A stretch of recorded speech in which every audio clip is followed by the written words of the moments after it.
বিয়ের জন্য ইন্দ্রাণী গাঙ্গুলির কাছে আসল রহস্য উদ্ঘাটন হওয়া থেকে বেঁচে গেল। হ্যাঁ বন্ধুরা, ভিডিওতে লাইক দিয়ে দেখতে থাকুন। যে মুহূর্তে কিনা মীনাক্ষী এই বধূবরণকে কেন্দ্র করে চরম এক অশান্তির মোড় নিয়ে নেয় এবং সেই মুহূর্তে যখন ইন্দ্রাণী গাঙ্গুলিও ক্ষিপ্ত হয়ে যখন রাজশেখর গাঙ্গুলির দিকে প্রশ্ন ছুটে দিয়ে বলতে থাকে যে আমাকে কি কেউ কোনো কিছু জানানোর প্রয়োজন বলে মনে করবে না, নাকি এখনও পর্যন্ত আমাকে জিজ্ঞেস করেই যেতে হবে যে সমস্ত কিছু কী হচ্ছে, যেখানে কিনা আমি এই বাড়িতে উপস্থিত নেই। সেই জায়গায় এই বধূবরণ থেকে শুরু করে এই সমস্ত আয়োজন কেন করা হয়েছে, কেন বাড়িটাকে এতটা সাজানো হয়েছে, চুপ করে থাকলে চলবে না। Ayush answer me. ঠিক সেই সময় এই কথা বলা মাত্র সিদ্ধার্থ যখন বলতে থাকে যে সত্যি তো আয়ুষ, কী ব্যাপারে হঠাৎ করে এতটা আলোকসজ্জা করা হয়েছে, গোটা বাড়িটাকে এতটা সাজানো হয়েছে, এত আয়োজন, এবং তার থেকেও বড় কথা তুই বড় বেশি দাঁড়িয়ে আছিস ধুতি পাঞ্জাবি পরে, এদিকে কুসুম কোণে বেশি দাঁড়িয়ে আছে, এই সমস্ত কিছু কেন হচ্ছে আমাদেরকে একটু জানাবেই তুই।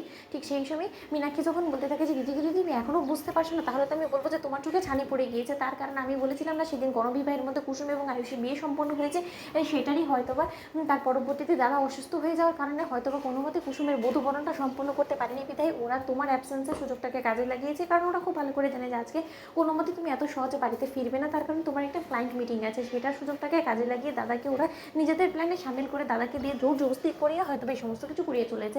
ঠিক সেই সময় ইন্দ্রাণী গাঙ্গুলি যখন বলতে থাকে যে রাজ ছোটো কী বলছে, যা কিছু বলছে সেটা কি সত্য, রাজ চুপ করে থাকলে কিন্তু চলবে না, রাজ চুপ করে থাকবে না বলো।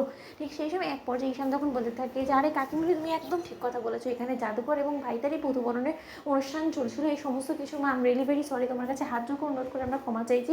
তোমাকে জানানোর আমাদের সময় সুযোগ কোনোটাই হয়ে ওঠেনি, তার কারণ আমাদের এটা সম্পূর্ণরূপে একটা ফটোশ্যুট ছিল, এবং এটা সত্য যে ভাইতা এবং জাদুঘরেরই এখানে বধূবরণ চলছিল, কিন্তু এই ফটোশ্যুটটা না করলে যে আমাদের কোটি কোটি টাকা লস হয়ে যেত, তার কারণ মিস্টার রিচার্ডসন আমাদেরকে একটা রীতিমতো প্রজেক্ট দিয়েছে। সেই প্রজেক্টের মধ্যে আমাদেরকে যত শীঘ্রই সম্ভব মিস্টার রিচার্ডসনের রিকোয়ারমেন্ট অনুযায়ী আমাদেরকে এক্ষুনি বধূবরণের কিছু ছবি তাকে দিতে হবে, তার জন্যই আসলে তোমাকে সময় সুযোগ করে উঠতে পারিনি বলার মতন, এবং তোমাকে যতক্ষণে জানাবো ততক্ষণে আমাদের ক্যামেরাম্যান থেকে শুরু করে ইভেন্ট প্ল্যানার সমস্ত কিছু হায়ার করতে হয়েছে, তার জন্যই আসলে তাড়াহুড়ার বসে কোনো কিছু জানানো হয়নি। এবার বলো মা, এটা যদি তোমাকে না জানানোটা আমাদের অপরাধ হয়ে থাকে, তাহলে তুমি আমাদেরকে যা শাস্তি দিবে আমরা সেটা মাথা পেতে নিতে রাজি আছি, এবং জাদুকর সেটাই করেছে যেটা কিনা আমরা ওকে ডিরেকশন দিয়েছি, এতে জাদুকর এবং ভাইদের কোনো দোষ নেই।